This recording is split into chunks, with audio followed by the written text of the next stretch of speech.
Alors salut chez tous, j'espère que vous allez super bien. Bienvenue dans cette troisième partie de notre formation qui sera peut-être la dernière puisque nous avons presque tout vu. Et au niveau de Photoshop, je crois que tout ce qui est la base, nous avons vu. Et là, nous allons voir l'outil recadrage qui est un élément crucial. L'outil recadrage nous permet de pouvoir recadrer une image. Let's go.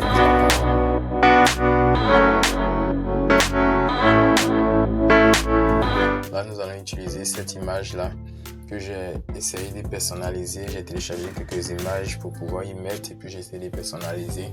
C'est cette image que nous allons utiliser pour notre formation aujourd'hui avec cet outil-là qui est l'outil recadrage. Elle va nous permettre de recadrer l'image en enlevant quelques parties ou soit en agrandissant. Et si je viens comme ça, je prends l'outil recadrage, voilà.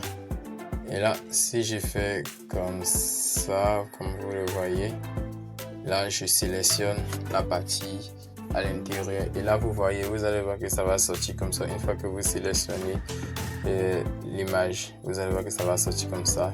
Et si ça sort comme ça, soit vous maintenez pour pouvoir bouger juste le haut sans que le bas bouge. Parce que si vous faites comme ça, c'est juste là seulement qui va bouger.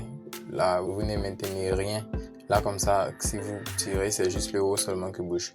Maintenant, pour pouvoir bouger tout en même temps, puisque l'outil recadrage fonctionne avec la règle des tiers. Comme vous pouvez le voir, la règle des tiers, c'est juste les trois cases alignées qui sont là. C'est ça qui est appelé la règle des tiers. Même dans le niveau de la photographie, même vous allez voir cela, la règle des tiers. Elle permet de centrer une image, la règle des tiers. Et là, avec l'outil recadrage, vous allez voir que quand vous bougez comme ça, elle descend juste sur l'autre ligne. Et vous pouvez la mettre ici, elle ne sélectionne pas. Je prends l'exemple, si je vais sélectionner le tableau comme ça, je viens juste là et ici aussi je viens comme cela. Vous avez vu. Et là maintenant, on va faire CTRL Z deux fois, CTRL Z. Ok, et je vais annuler. Je crois que c'est pas ce que je voulais. Du coup, là voici. Donc, si vous voulez faire de sorte que ça réduit tous les quatre différentes parties en même temps, vous maintenez Shift. Vous maintenez Shift et vous diminuez, je crois que comme ça. C'est bon. Vous voyez avec Shift. Voilà. Là comme ça, ça diminue tout l'image. Sinon, si je laisse, voilà, vous voyez. Du coup, je maintiens et là, je diminue comme ça. Maintenant, pour valider, vous cliquez sur ça. Et voici, l'image est validée. CTRL Z pour me retourner. Je clique ici, le truc est sélectionné. Et là, je maintiens Shift et je diminue. Juste comme je veux.